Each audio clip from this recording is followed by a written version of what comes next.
All right, we should be live. Let me know if you guys can hear me so I know I'm not just talking into the air. Let's see. Cookie Bones is here. Jeff Hinckley. William Gilbert. That's who I can see in the room so far. I appreciate you guys joining. If you like what you see here, please don't forget to give that like button some love.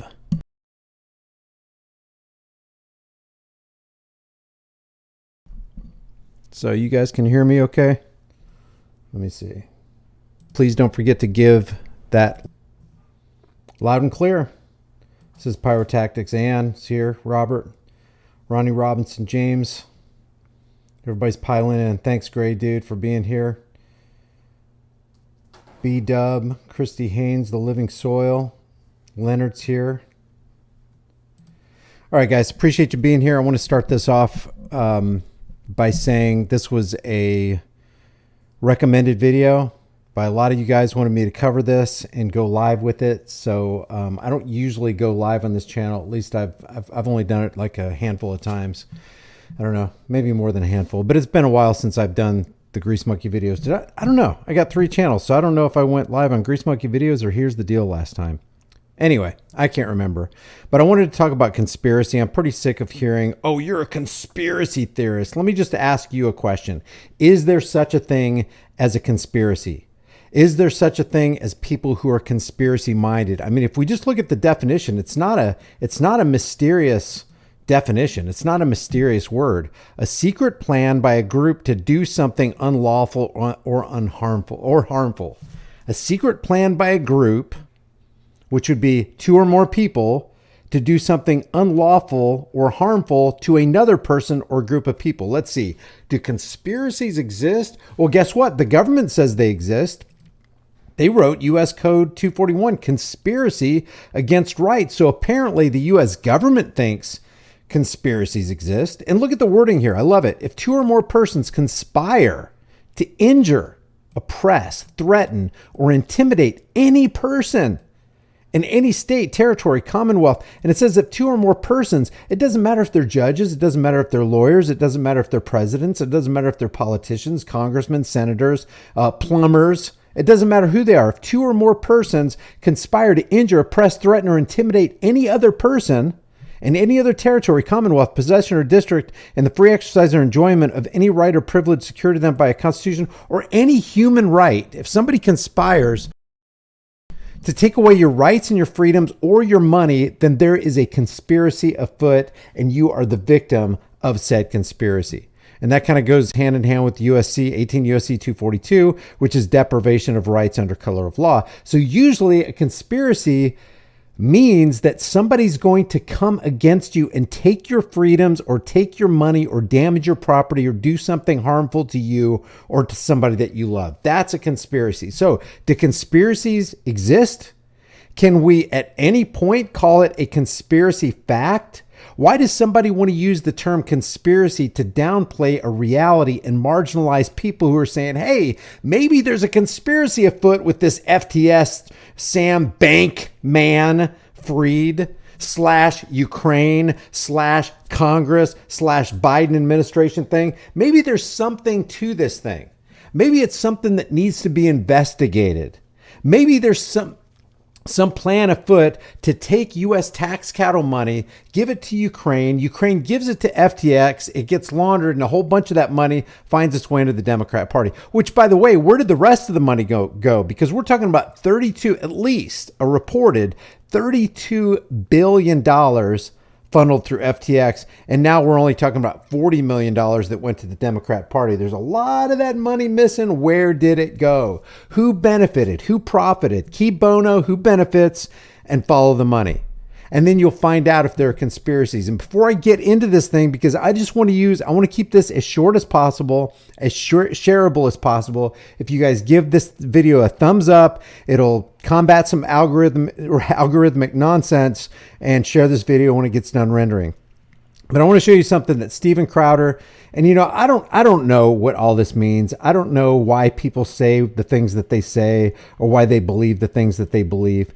But Steven Crowder tweeted out on November 16th, which is just a couple days ago, how do you feel about another potential Donald Trump presidency? Well, how do you feel about it? Does it matter who's sitting behind the desk? resolute at 1600 Pennsylvania Avenue? Does it matter who the politician is? Are they not puppets dangling from banker strings? Do we not know this already? Can we now talk about the elephant in the room? And then Styx Hexenhammer says, Trump did well. Biden is a failure. Simple as. Well, did Trump really do well? I mean, upon what scale are we to determine what well is and what well is not? I just had to tweet back and chime in.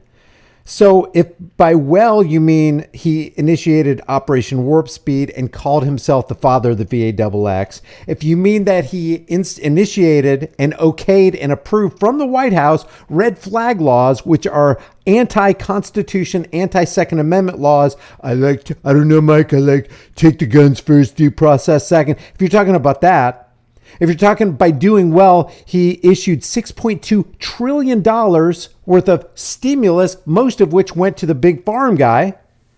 And remember, if somebody's going to unleash a whole bunch of fiat currency notes, what does that do to the fiat currency notes that you've saved? Maybe you have tucked away under your mattress or in a safe or in the bank somewhere. What does that do? As soon as somebody puts their pen to the paper and unleashes a torrent of $6.2 trillion, and let's keep in mind how big trillion is.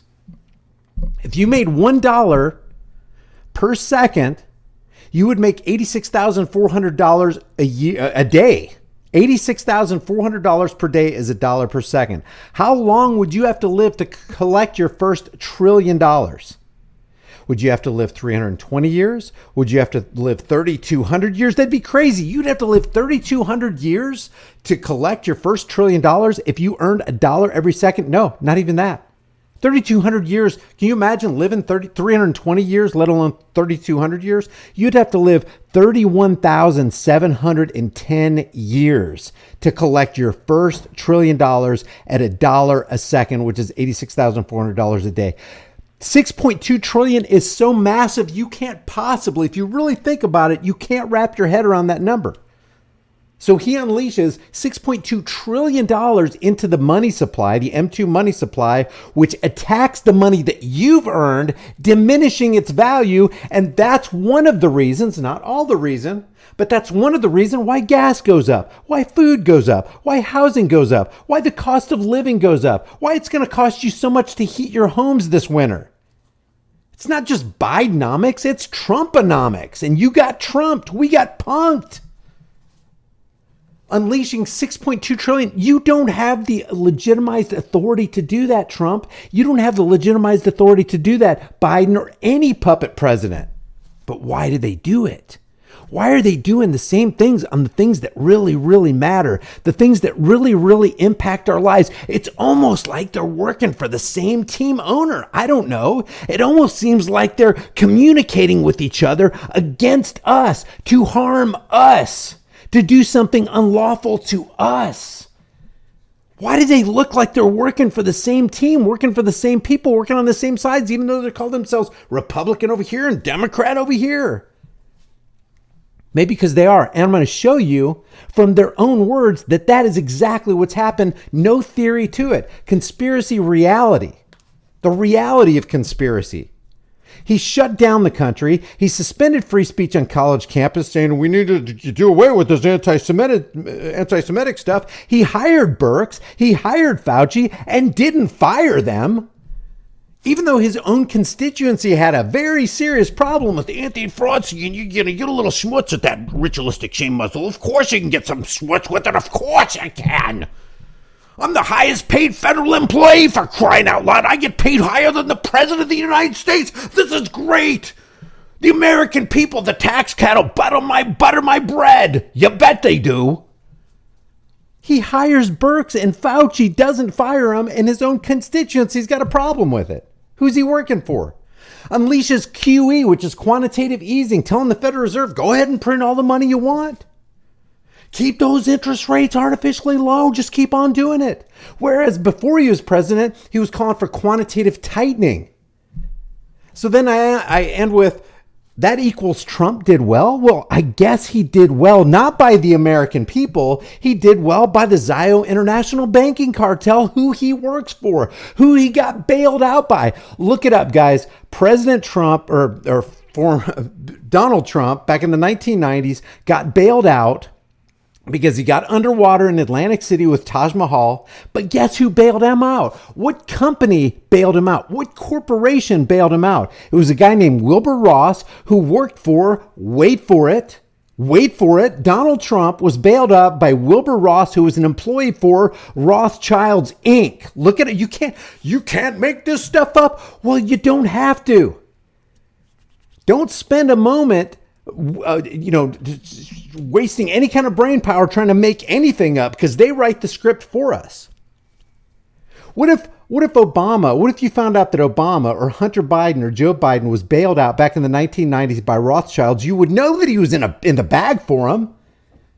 You would be absolutely sure he was dangling from their strings, animated by the Rothschilds Inc. puppet masters. And then what does Trump do 25 years later when he becomes the president of the United States? Not elected, but selected as president of the United States. He wasn't selected. The person who was selected lost. Hillary Clinton should have won that. And Donald Trump did it because he's fighting for the people. He's a champion for the people. You guys really believe that? You guys really believe that there aren't powers behind the curtain, the powers that shouldn't be, who are pulling the levers and pushing the buttons and making this whole thing work? You really believe that? So 25 years later, he makes who the Commerce Secretary? Oh yeah, Rothschild's banking employee Wilbur Ross becomes the Commerce Secretary 25 years after Wilbur Ross spearheaded the bailout for Taj Mahal in Atlantic City for Donald J. Trump. And you're going to tell me that Trump doesn't work for the same bankster masters that Biden does? This is why everybody needs to see this video. I don't care if you're Republican. I don't care if you're Democrat. Well, really, I kind of do, because if you're in the left versus right dog and pony show, you are actually getting your marching orders from the banking cartel who wants you to be at the Democrat and Republican's throat. That way you're going to be way too busy to do anything about the real problem. And let me show you what the real problem is. The real problem is verbalized in so many ways by so many people. And I know I've gone over this before, but we can't have this get old in our minds. We got to constantly refresh our minds, transform by the renewing of our minds. Here's what Alan Dershowitz said when he was talking to Jason Goodman about what should be done to Americans who resist the big farm guy industrial complex. Let me put it very clearly. You have no constitutional right to endanger the public and spread a disease, even if you disagree. You have no right not to be vaccinated. You have no right not to wear a mask. You have no right to open up your business. Wait, can I stop you? No right not to be vaccinated, meaning if they decide you have to be vaccinated, we have to be vaccinated?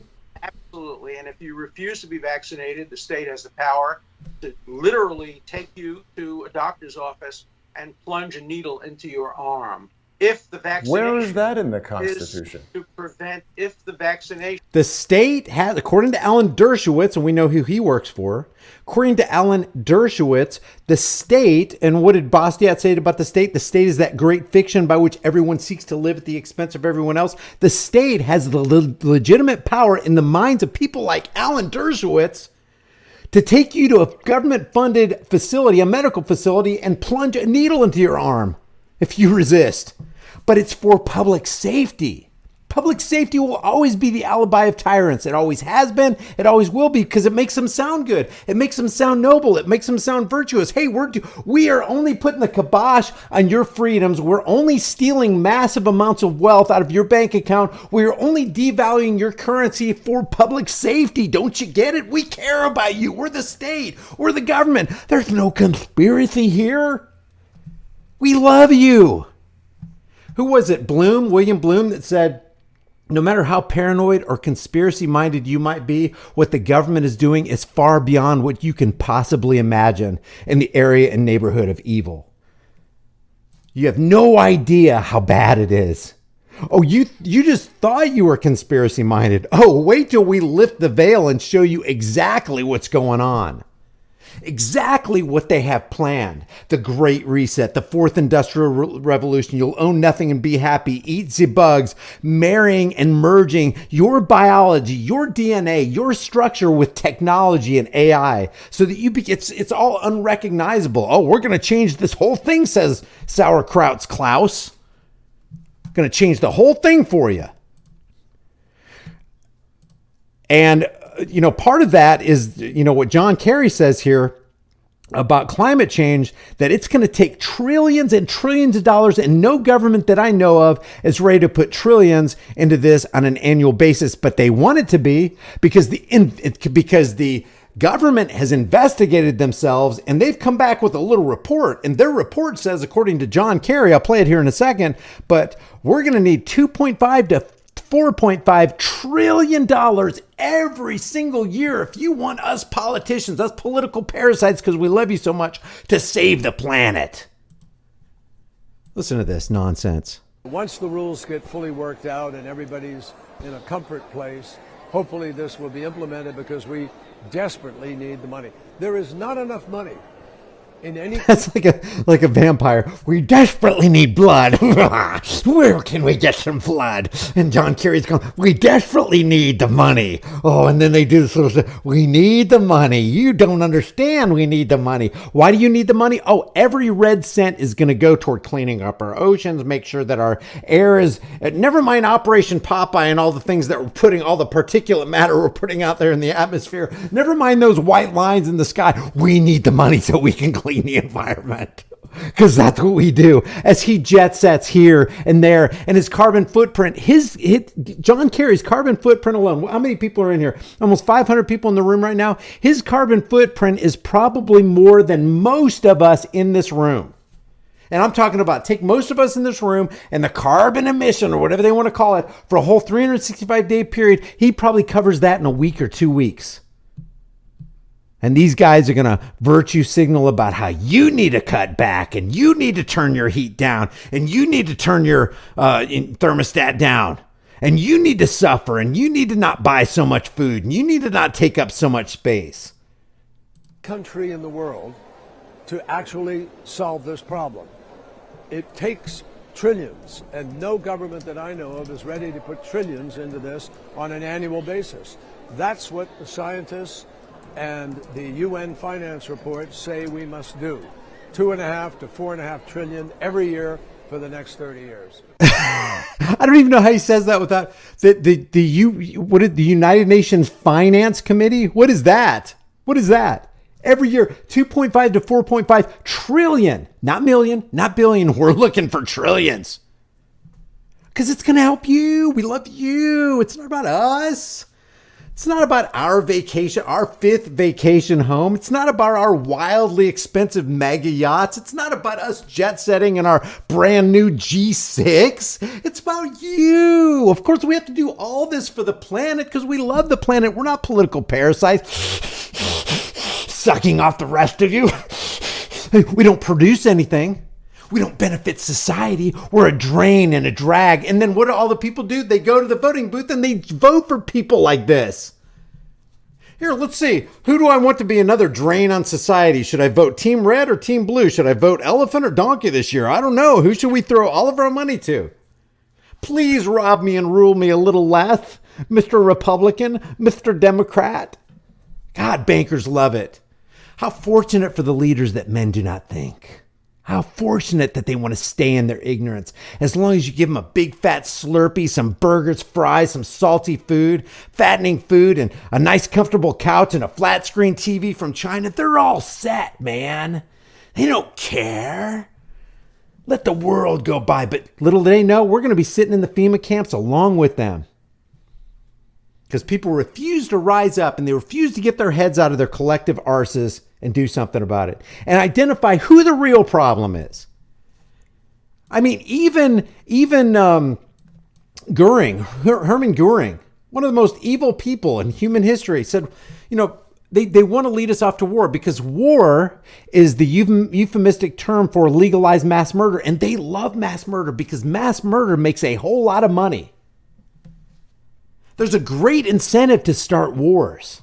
There's little incentive to foster peace because wars make money. Wars fill the coffers of the war machine and the defense contractors and the people in the back, the back rooms, the government bureaucrats and the, Republicans, Democrats, liberals, conservatives.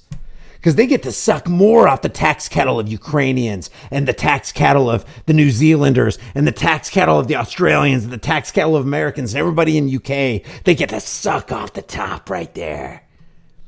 Goering says, why, of course the people don't want war. You don't want war. I don't want war. Why should some poor slob on a farm want to risk his life in a war when the best he can get out of it is to come back to his farm in one piece? Good question, Herman. Naturally, the common people, that's you and me, don't want war, neither in Russia or England, or for that matter in Germany. That's understood. That's a give me. We want to be comfortable. We want to be safe. We want to bring our families up. We want to see them off to school, and we want to see them go get married and then have kids, and this beautiful cycle of life where you go out and you earn a living and you put food on the table and you put shelter over your family's head and you benefit your community and you do to others what you would want done to you. Nobody wants to go off to war, says Herman. That's understood. Everybody knows that. But after all, it is the leaders of the country who determine the policy. That's if you have a country of sheep.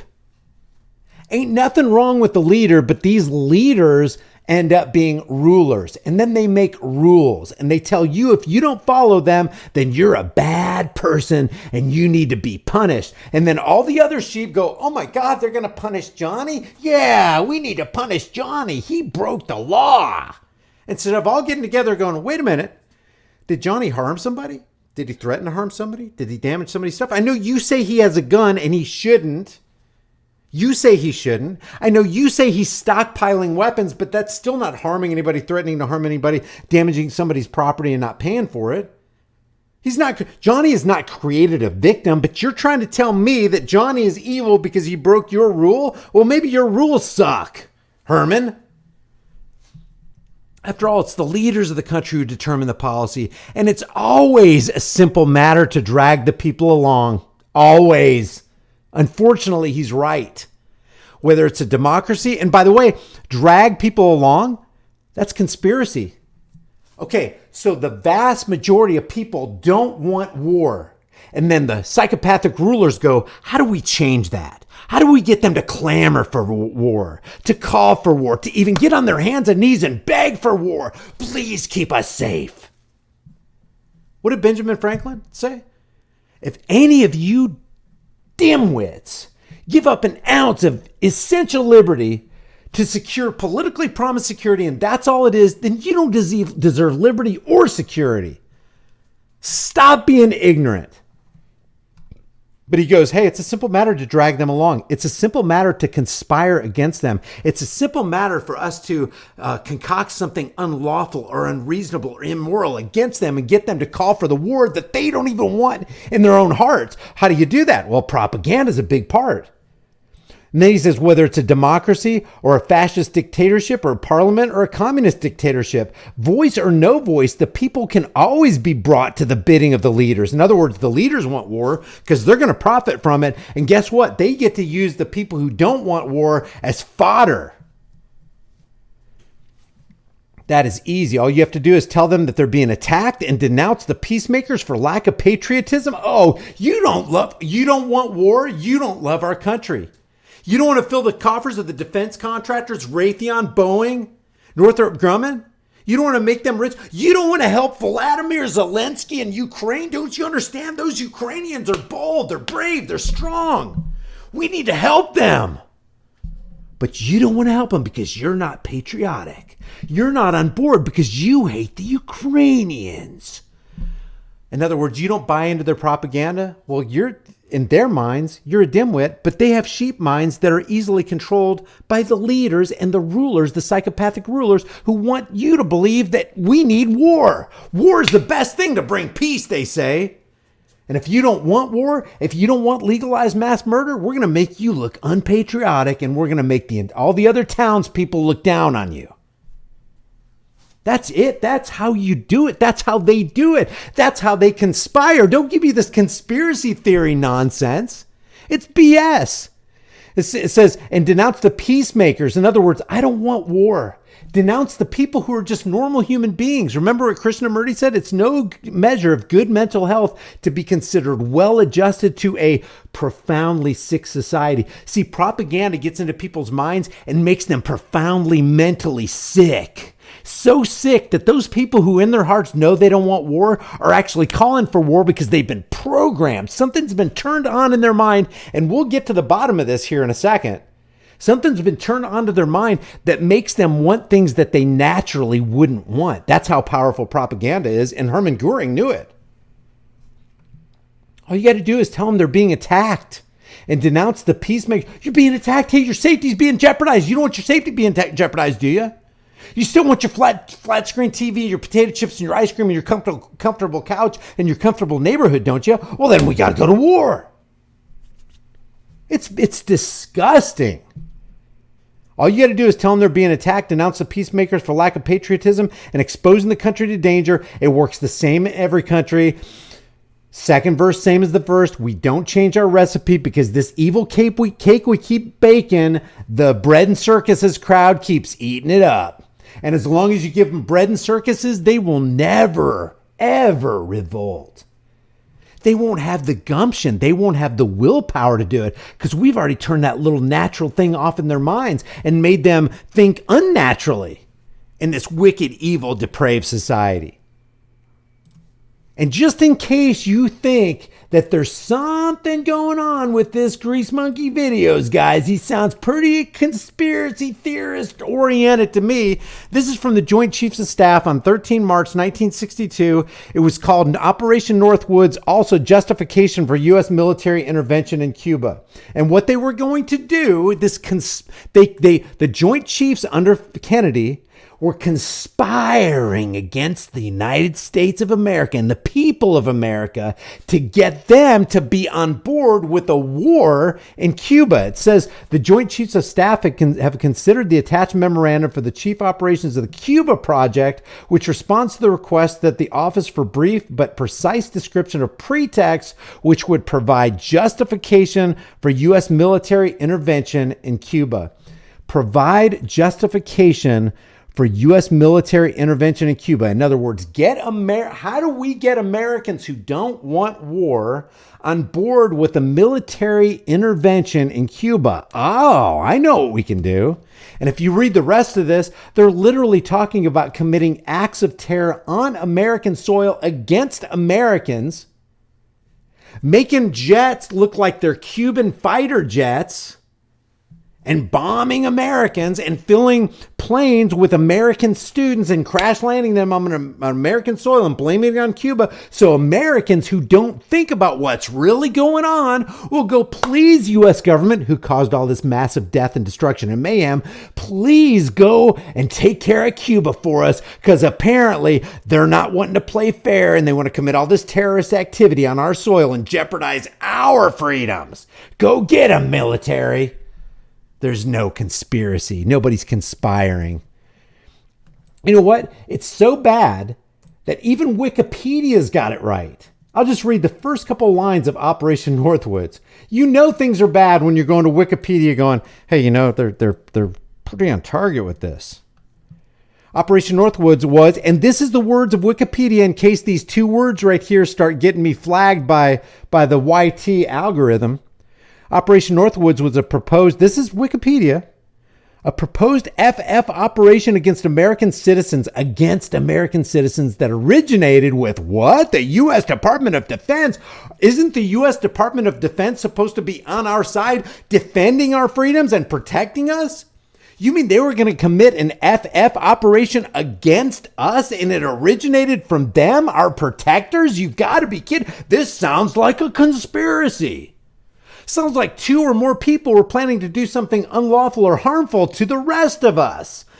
Of the United States government in 1962, the proposal called for CIA operatives to both stage and actually commit acts of violent terrorism against American military and civilian targets.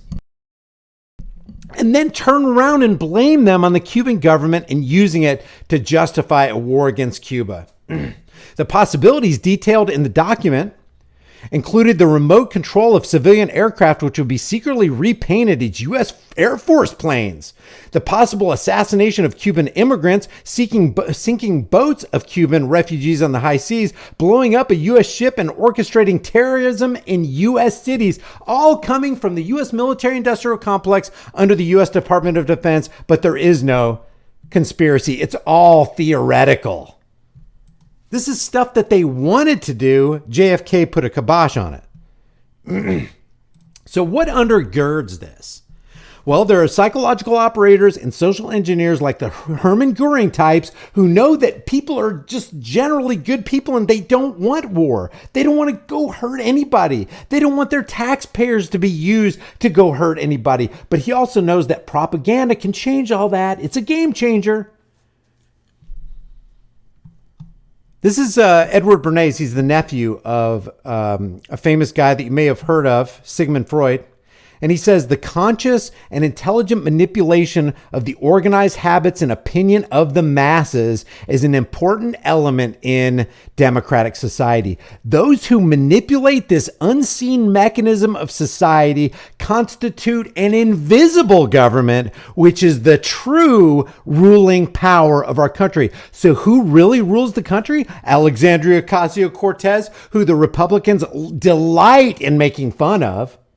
The Nazi, hi, I'm the Speaker of the House, Nazi Pelosi. Maybe you met my husband Paul and his boyfriend Michael. Oh, we love making fun. I gotta admit, it is fun. It's fun making fun of Nazi Pelosi and ale horse teeth Cortez. It's so fun. And on the other side, it's fun to make Mr. Pavlov, what's his name? Mitch McConnell. I'm Mitch McConnell. I just got reelected. Mr. Puffalump. Man, some of these people look like out and out PEDOs, man. God. And yes, God, I got to give it to you. It is fun to make fun of them. But it still fosters the left versus right paradigm lie, which is all part of the propaganda to get you involved and me involved in infighting to where we don't even pay attention to the real problem. So the real problem is never dealt with, and the real problem is the Federal Reserve. Anybody who controls the issuance and the value of your currency, that's who we got a question about. If they control the issuance and value of their currency, then they are the sole reason for inflation. Ain't no other. Ain't the free market causing inflation. You know, there may be prices that rise and fall because, supply lines get disrupted or whatever. But then you got to wonder, hey, was that manufactured too?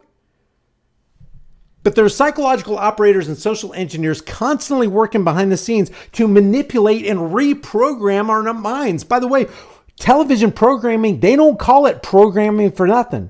If you don't watch that and even I question this, if you don't watch it with a guarded mindset to protect your eye gates and your ear gates, especially those of your little kids, you're almost doomed to be programmed. I mean, even those of us who claim to be awake, we've got some cognitive dissonance cobwebs we need to be getting rid of in the old upstairs area too. But internalize what he says here. The conscious and intelligent manipulation of the organized habits and opinions of the masses. Who the hell is intelligently and consciously trying to manipulate you and me? And if they are trying to consciously and intelligently manipulate us, can that not be some level of conspiracy? Aren't they conspiring to manipulate us? Because I doubt they're manipulating us for our benefit. Looks to me like they're manipulating intelligently and consciously manipulating us for their benefit. Oh yes, it does. The conscious and intelligent manipulation of the organized habits and opinions of the masses is an important element to a democratic society. What's democracy? Two wolves and a lamb deciding on what to have for dinner. It's mob rule, majority rule. That's immoral as you can possibly get. That's why we constantly hear from the Republicans and the Democrats and fake stream CIA infiltrated Operation Mockingbird, MK Ultra Media day and night. We gotta protect. Even Hillary Clinton says it. We gotta protect our democracy. Democracy is under assault. No matter what you do, protect democracy. It's all we've got. It's all we should be living for. Vote for democracy. Must win. Why is CNN telling you need to fight for democracy? Why is Marjorie Taylor Greene telling you, hey, democracy is on the ropes? Why is Joe Biden saying it's so important to go vote and protect democracy? Because they want democracy to prevail, because democracy is fundamentally immoral. Just because the 51% can tell the 49% can what to do doesn't mean the 51% is right. As a matter of fact, the majority, historically speaking, is almost always, if not always, wrong. And I mean way wrong, not just kind of wrong. Those who manipulate this unseen mechanism of society, the unseen mechanism of, you mean, wait a second. I didn't know there was an unseen mechanism of society. What are you talking about, Edward? Constitute an invisible government, which is the true ruling power. He says, if we understand the mechanisms and motives of the group mind, it is now possible to control and regiment the masses according to our will without their knowing it. In almost every act of our daily lives. Guys, when Edward Bernays wrote this, there wasn't internet, Facebook, Twitter, YouTube, television was barely in its infancy. Wait a second. I don't know if when he wrote this, television was even around. Can you imagine how much more easy it is for them to intelligently and consciously manipulate the masses now that we have, global broadcasting? God, if he could get his grubby little hands on CNN, Turner Broadcasting, MSLSD, Faux News, he'd be having a field day. Because this is the guy right here that got a whole bunch of women to start smoking as they were championing the cause of their own freedom. He called it Torches of Freedom. And he got all these debutantes in cities all around before email, they probably had telephones back then, but the lines probably weren't laid in very many places, but in dozens and dozens of cities around the United States, he had women marching in the streets to march against man's inhumanity to women by saying, hey, women can smoke too. So the tobacco industry hires Edward Bernays, gives him $125 and says, hey, we need a campaign to get women to start smoking so we can sell more product. We got to move this product. We got to get it flying off the shelf. Edward Bernays goes, done deal. I know how to consciously and intelligently manipulate the minds of simple-minded women and get them to start smoking on those cancer sticks. Hey, women, torches of freedom, baby. Torches of freedom. And they're already disgruntled. They've already been set up and seasoned and programmed. They're already like, yeah, men can't do that and us not be a part of it either. Look, 10 years later, most of them are probably dead of lung cancer. Edward Bernays. Look what he could do without the internet, without Facebook, without Twitter, without YouTube, without, mass broadcasting, network programming. So he says, if we understand the mechanisms and motives of the group mind, it is now possible. Oh, it's really possible now, buddy, to control and regiment the masses according to our will without their knowing it in almost every act of our daily lives. Whether in the sphere of politics or business, in our social conduct or our ethical thinking, we are dominated by a relatively small number of persons. Dominated by a small number of persons sounds like a conspiracy to me, but what do I know? Who understand the mental processes and the social patterns of the masses. It is they who pull the wires which control the public mind, says the father of public relations, otherwise known as propaganda, Edward Bernays, from a book aptly named Propaganda. And that leads us to who is really in control? Really, who's in control? Woodrow Wilson wrote in his book, The New Freedom, I am the most unhappy man. I have unwittingly ruined my country. A great industrial nation is controlled by its system of credit. Our system of credit is concentrated, in other words, centralized. The growth of the nation, therefore, and all our activities are in the hands of a few men. The growth of the nation, and therefore all our activities are in the hands of a few men? Woodrow, what the hell are you talking about? It sounds like you're alluding to the fact that there might be conspiracy reality instead of this so-called conspiracy theory. If you're saying that all our activities are in the hands of a few men, you're saying that they've conspired to somehow manipulate and rewire and control us. But that couldn't be, because you're a conspiracy theorist, and I can dismiss you and I can marginalize you by using that term. And I would do it in great ignorance, because this is the reality. This is a president of the United States going, man, I ain't too happy because I just sold my country down the river to a few men who control the activities of everybody in the frickin' nation because they control the system of credit, otherwise known as fiat currency. But I'm a conspiracy theorist. Okay, I got you. Okay, all right. I'm stupid. You're smart.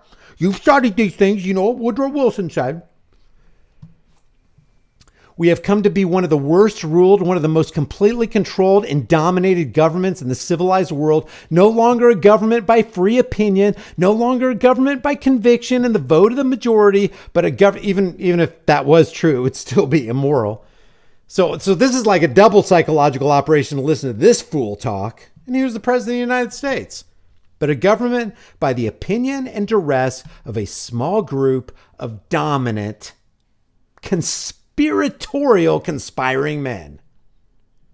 And just to finish it off with good old sell the American people down the river Woodrow, because he was the president in 1913 when the Federal Reserve came online. There is a power. And CNN would have you believe there is no power. Come on, there's no conspiracy. What are you talking about? Everything we tell you, just digest it. It's the truth. There is a power, Woodrow Wilson says in his book, The New Freedom, released, by the way, in 1913, the same year that the Federal Reserve came into being. There is a power somewhere so organized, so subtle, so watchful, so interlocked, so complete, so pervasive that they better not speak above their breath when they speak in condemnation of it. We all know it's wrong, but don't say anything.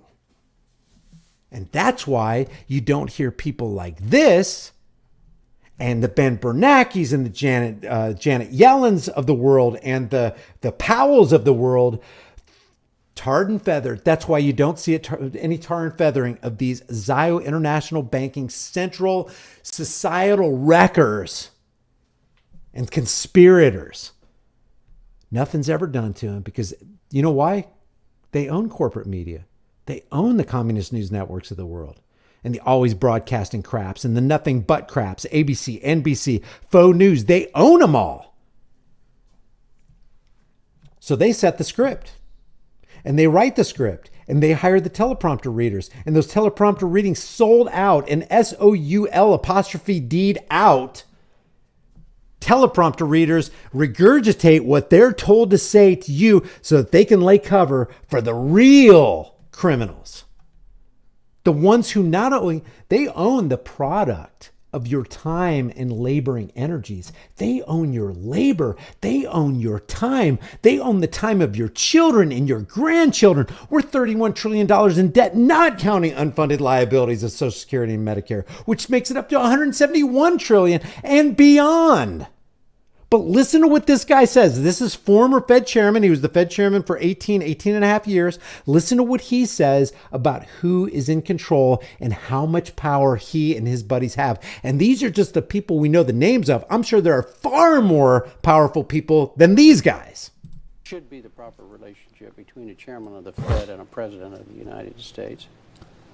I didn't have the volume all the way up, but the interviewer said, what should be the proper relationship between a Fed chairman and a president of the United States, to which Alan Greenspan says, well, first of all, the Federal Reserve is an independent agency, and that means basically that there is no other agency of government which can overrule actions that we take. No other agency of government can overrule the actions that we take. Think about those words. Not the executive branch, not the legislative branch, not the judicial branch. No branch of government can overrule the actions that we, the Federal Reserve, take. I don't know what you think about this, but what I think about this is when everybody tells me the President of the United States is the leader of the free world, I laugh. Because if what he's saying is true, that no other branch of government can override what they do, can say anything negative about their actions, that means he's in the driver's seat, not the guy behind the desk resolute at 1600 Pennsylvania Avenue. He's the top dog. His henchmen and his 12 Fed chairmen scattered throughout the country are the ones who are really calling the shots. We're the big bosses. You shut up. We made the rule. You go with it. These are your marching orders, congressmen, senators, president, vice president, governors. So long as that is in place and there is no evidence that the administration or the Congress or anybody else is requesting that we do things other than what we think is the appropriate thing, then what the relationships are don't frankly matter. And in other words, what the relationships, we don't give, you think we give a damn if we have a good relationship with the President of the United States or not? He's dangling from our string. We're not dangling from his. It almost sounds like what Amschel Rothschild said. Hey, give me control over a nation's money, a nation's currency, the entire supply and the value thereof. I don't give a damn who makes the laws. I'm the one in control. I don't care if it's the executive, judicial, or legislative. I'm in frickin' control. Do you hear me? Pompous, unbelievable. And I've had very good relationships with presidents. Well, I know that. Now, I had not seen this part of the extended clip, and I'm just going to play a couple more seconds for you. But basically what Alan Greenspan is going to say here is that he is a king maker. He can make or break a presidency. Listen to what the interviewer says. Listen very closely what Alan Greenspan's response is.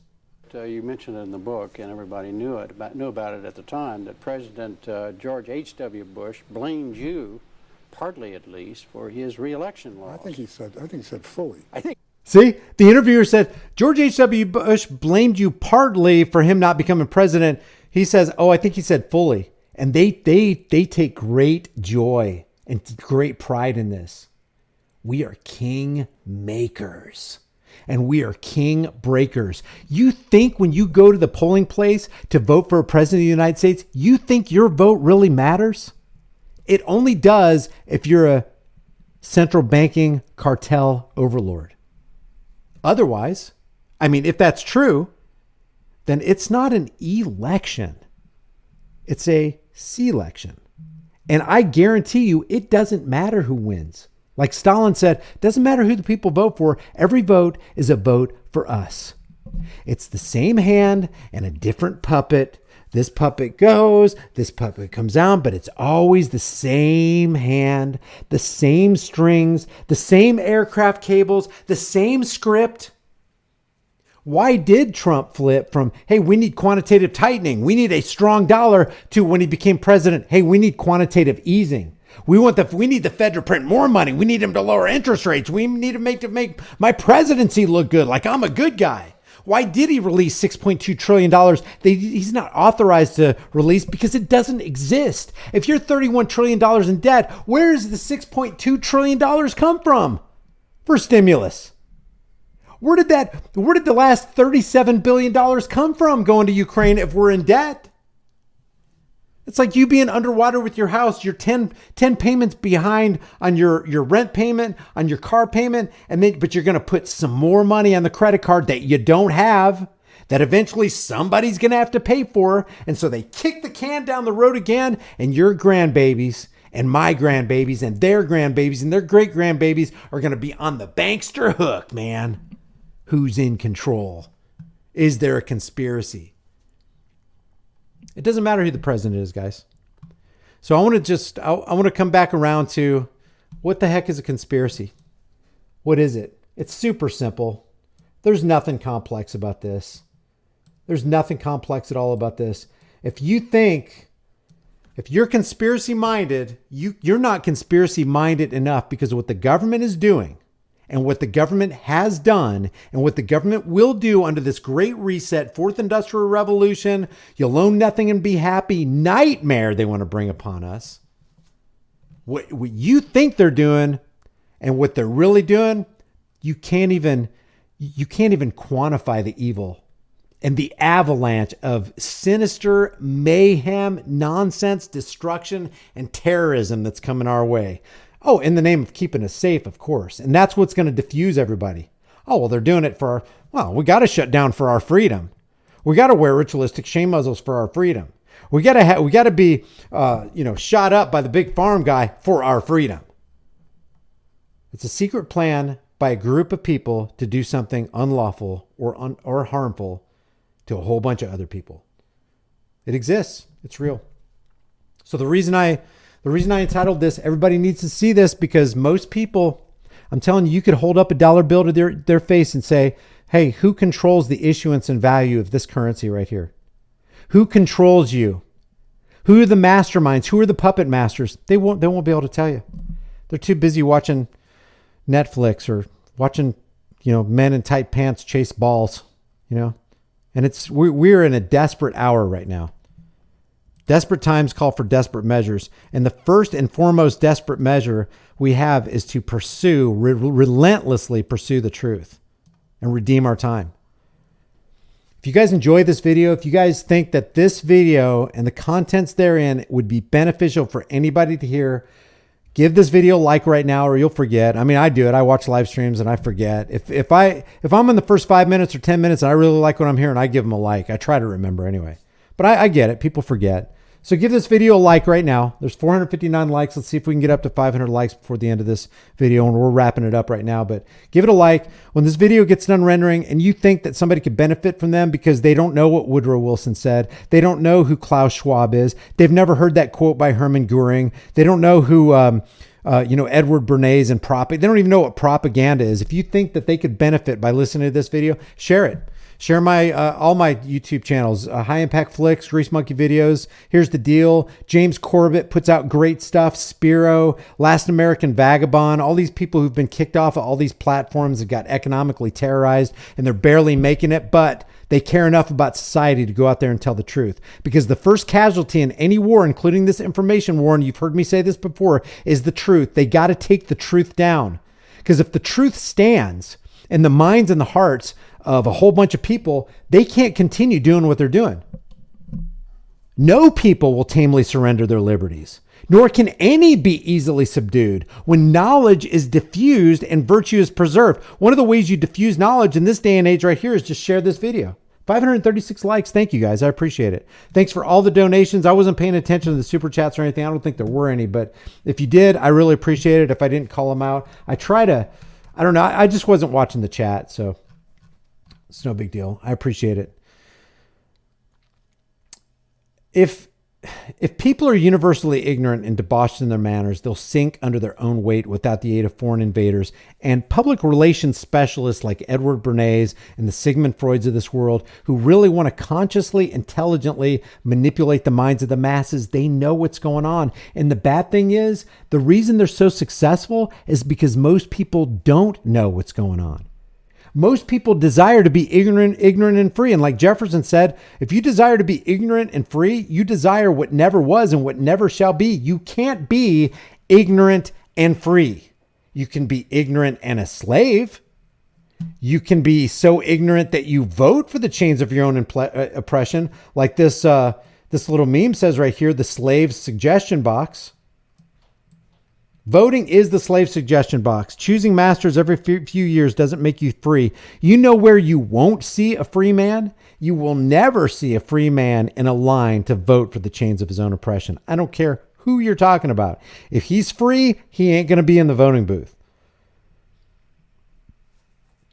JC, thanks for the super chat. He says, tried sharing, yet people choose to remain asleep. Yeah, it is kind of a choice, huh? It is kind of a choice. So guys, let me see. Okay, good. Ending this in under an hour. I really appreciate you joining. If you haven't watched some of my videos, I don't know what's going on. Well, yeah, I do. There's some serious artificial suppression going on this Grease Monkey Videos channel right here. I can't seem to get, with almost 50,000 subscribers, I can't even seem to get 6,000 or 7,000 views every single video. And I know it's not because people don't like the video, because for the most part, I got a 99%, over a 99% like versus dislike ratio on every single video. It's so laughable, man. I know that, I don't know. That's just the way things go. So remember, the price of freedom is and will always be eternal vigilance. And indifference to this notion is the means by which the people have and will secure their own oppression. Do yourself a favor. Do your grandchildren a favor. Do your future posterity a favor. Don't submit to and beg for the chains of your own oppression. Be vigilant. I will see you guys in the next heavily censored Shadow Band live stream. Give this a like and share this with everybody you know. See you next time.